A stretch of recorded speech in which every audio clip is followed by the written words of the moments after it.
नमस्कार। आज हम सब मिलकर एक बहुत ही दिलचस्प सफर पे निकलने वाले हैं। हम ये समझने की कोशिश करेंगे कि आने वाला साल 2026 भारत में काम करने वालों के लिए, पैसा कमाने वालों के लिए और अपने भविष्य को सुरक्षित करने वालों के लिए क्या कुछ नया लेकर आ रहा है। तो चलिए देखते हैं कि आने वाले कल के लिए हम खुद को कैसे तैयार कर सकते हैं। तो चलिए देखते हैं कि आज हम किन किन पड़ावों से गुजरेंगे। सबसे पहले हम देश के इकोनॉमिक ब्लूप्रिंट यानी आर्थिक योजना की बड़ी तस्वीर को समझेंगे। फिर हम बात करेंगे काम से जुड़े नए नियमों की, जो हम सब पर असर डालेंगे। इसके बाद हम देखेंगे कि कमाई के नए मौके कहाँ पैदा हो रहे हैं। फिर हम सीखेंगे कि अपनी मेहनत की कमाई को कैसे बेहतर तरीके से मैनेज किया जाए। और आखिर में हम बात करेंगे सोशल सिक्योरिटी की, यानी उस सुरक्षा कवच की जो सरकार हमें दे रही है। तो सबसे पहले ये समझना जरूरी है कि सरकार की सोच क्या है, उसका विजन क्या है। 2025-26 का जो केंद्रीय बजट है वो हमें इसी विजन की एक झलक देता है। ये वो रोडमैप है जिस पर देश की अर्थव्यवस्था अगले कुछ सालों में चलने वाली है। तो बजट में ना 4 ऐसे पावरफुल इंजन्स की बात की गई है जो देश को विकसित भारत की मंजिल तक ले जाएंगे। ये 4 इंजन है खेती किसानी, छोटे और मझोले उद्योग यानी MSMEs, देश में होने वाला निवेश और हमारे देश से बाहर भेजा जाने वाला सामान यानी निर्यात। तो ये काम कैसे करेंगे? चलिए इसे थोड़ा और समझते हैं। तो ये हैं वो 4 पिलर्स जिन पर पूरी इकोनॉमिक स्ट्रैटेजी टिकी हुई है। पहला, कृषि, जो हमारे गांवों को मजबूत बनाएगा। दूसरा, MSMEs, जो मेक इन इंडिया की जान है और लाखों नौकरियां पैदा करते हैं। तीसरा, निवेश, सिर्फ पैसों का नहीं बल्कि लोगों की स्किल्स, नई टेक्नोलॉजी और बेहतर इंफ्रास्ट्रक्चर में भी। और चौथा, एक्सपोर्ट, मतलब भारत में बनी चीजों को दुनिया भर में पहुंचाना। सोचिए, ये चारों पहिए एक साथ चलेंगे।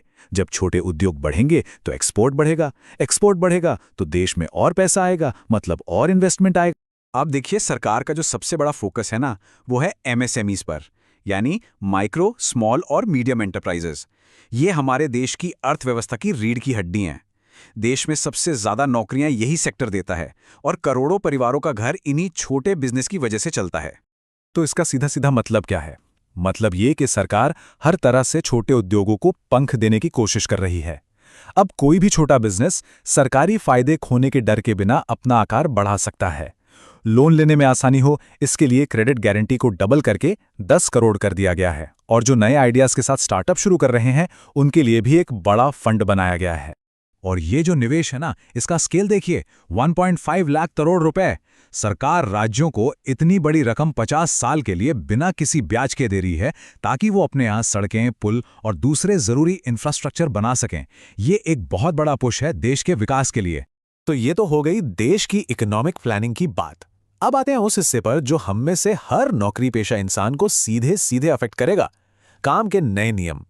ये वो बदलाव हैं जो हमारे काम करने के तरीके, हमारी सैलरी और हमारे अधिकारों को नई शक्ल देंगे।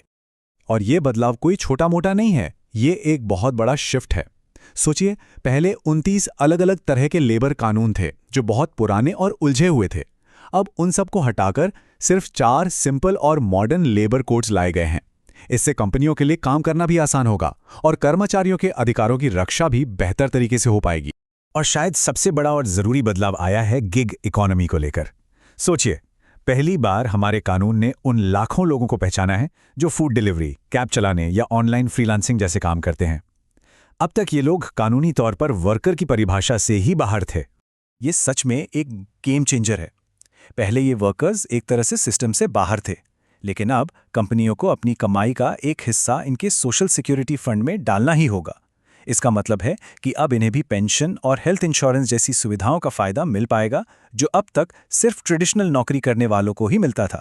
अच्छा, इन नए कानूनों में एक और बहुत ही जरूरी पहलू है और वो है महिला कर्मचारियों के एम्पावरमेंट का। इसमें कई ऐसे प्रावधान हैं जो वर्कप्लेस पर महिलाओं के लिए बराबरी और सुरक्षा को बढ़ावा देंगे। इन सभी बदलावों का मकसद एक ही है, एक ऐसा माहौल बनाना जहां जेंडर की वजह से किसी के साथ कोई भेदभाव न हो, चाहे वो सैलरी हो या काम के मौके हों। जैसे अब महिलाएं अपनी मर्जी और पूरी सुरक्षा के साथ नाइट शिफ्ट में भी काम कर सकेंगी। और हर कंपनी में जो शिकायत कमेटी होगी उसमें महिलाओं का होना अब जरूरी कर दिया गया है। ठीक है, तो नियम बदल गए हैं, पर सवाल ये है कि इन नए नियमों के साथ मौके कहाँ हैं? 2026 में ग्रोथ कहाँ मिलेगी? चलिए अब इस पर बात करते हैं कि कमाई के नए रास्ते कहाँ खुल रहे हैं। 500 बिलियन। जरा इस नंबर को समझिए। ये 2025 में पूरी दुनिया की फ्रीलांसिंग इकोनॉमी का साइज है। ये भारत की कुल जीडीपी का लगभग छठा हिस्सा है। मतलब ये एक बहुत बहुत बड़ी अपॉर्चुनिटी है उन लोगों के लिए जिनके पास कोई खास हुनर है। और मजे की बात यह है कि इस ग्लोबल मार्केट में भारत एक सुपर पावर बनकर उभर रहा है। आज हमारे देश में 1.5 करोड़ से ज्यादा फ्रीलांसर्स हैं और हम दुनिया का दूसरा सबसे बड़ा फ्रीलांस मार्केट हैं। हमारी युवा आबादी और टेक्नोलॉजी स्किल्स इसमें एक बड़ा रोल निभा रही हैं। तो ये जो डिमांड है ये आ कहाँ से रही है? ज्यादातर काम जैसा कि हम देख सकते हैं यूएस, यूके और यूरोप जैसे पश्चिमी देशों से आ रहा है। इसका मतलब साफ है, अगर किसी के पास वो स्किल्स हैं जिनकी डिमांड ग्लोबल लेवल पर है तो कमाई की कोई सीमा नहीं है।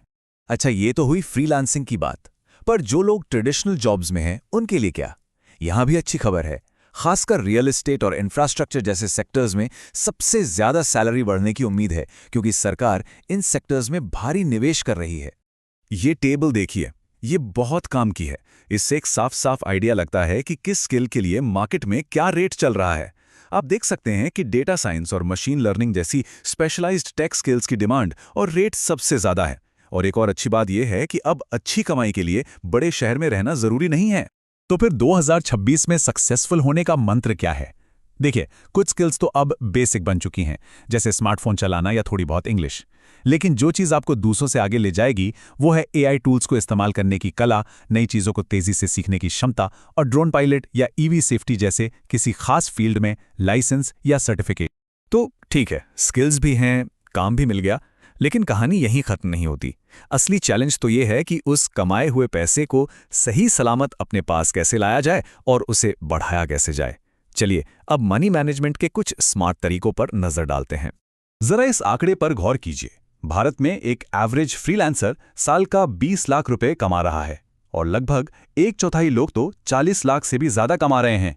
ये दिखाता है कि इस फील्ड में पोटेंशियल कितना ज्यादा है। लेकिन यहां एक पेज है, एक जाल है, जिसे कहते हैं पेमेंट लीकेज। मतलब आपकी मेहनत की कमाई का एक हिस्सा आप तक पहुंचने से पहले ही बीच में कहीं गायब हो जाता है। ये लाइन देखिए, ये इस प्रॉब्लम को परफेक्टली समझाती है। क्लाइंट ने तो आपको $1000 भेजे, लेकिन मार्केट प्लेस की फीस, करेंसी बदलने के चार्जेस और बैंक की फीस, ये सब कट कर आपके हाथ में आते आते वो रकम बहुत कम रह जाती है। तो सवाल ये है कि इस लीकेज को रोके कैसे? इसका जवाब है पेमेंट का सही तरीका चुनना। स्विफ्ट एक पुराना तरीका है जिसमें पैसा कई बैंकों से होकर गुजरता है और हर जगह फीस कटती है। वहीं लोकल रेल्स एक स्मार्ट तरीका है। इसमें आपको विदेश में ही एक वर्चुअल बैंक अकाउंट मिल जाता है और पेमेंट सीधा, तेजी से और बहुत कम फीस में आ जाता है। एक और बहुत ही स्मार्ट स्ट्रैटेजी है करेंसी के उतार चढ़ाव का शिकार बनने की जगह उसे अपने फायदे के लिए इस्तेमाल करना। मतलब अगर पेमेंट डॉलर में आया है तो उसे कुछ दिन डॉलर में ही रखें और जब रुपए के मुकाबले डॉलर का रेट अच्छा हो तब उसे कन्वर्ट कराएं। तो ये कुछ प्रैक्टिकल स्टेप्स हैं जिन्हें अपनाकर कोई भी अपनी कमाई को बचा सकता है।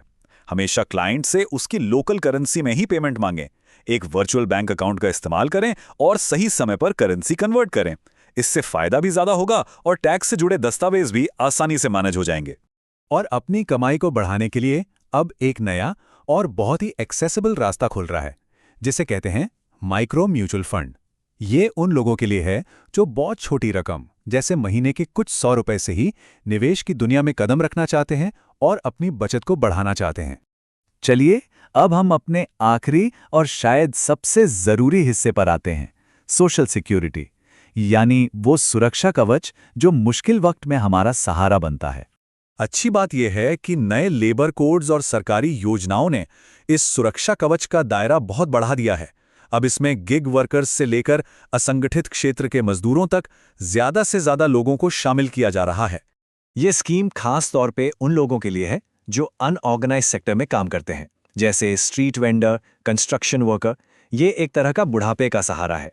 आप एक छोटी सी रकम हर महीने जमा करते हैं और उतनी ही रकम सरकार भी आपके खाते में डालती है। 60 साल की उम्र के बाद आपको हर महीने एक फिक्स पेंशन मिलती है। और ये एक बहुत बड़ा अपडेट है। अब आयुष्मान भारत का फायदा गिग वर्कर्स को भी मिलेगा। मतलब बीमारी की सूरत में 5 लाख रुपए तक का मुफ्त इलाज। ये किसी भी परिवार के लिए एक बहुत बड़ा आर्थिक सहारा है। अब जरा इस स्कीम को देखिए। सिर्फ 20 रुपए सालाना के प्रीमियम पर 2 लाख का एक्सीडेंट इंश्योरेंस। ये लगभग न के बराबर कीमत पर एक बहुत बड़ी सुरक्षा है जो हर किसी के पास होनी ही चाहिए। और इसी तरह ये स्कीम भी बहुत ही कम प्रीमियम पर एक लाइफ इंश्योरेंस कवर देती है ताकि अगर कुछ अनहोनी हो जाए तो परिवार को एक फाइनेंशियल सपोर्ट मिल सके। तो हमने देश के आर्थिक ब्लूप्रिंट से लेकर काम के नए नियमों, नए मौकों, पैसे बचाने के तरीकों और सरकारी सुरक्षा योजनाओं तक सब कुछ देख लिया है। एक तरह से भविष्य का रोडमैप हमारे सामने है और उसे बनाने के सारे टूल्स भी। अब सवाल ये है कि इस रोडमैप का इस्तेमाल करके हम अपने लिए कैसा भविष्य बनाते हैं।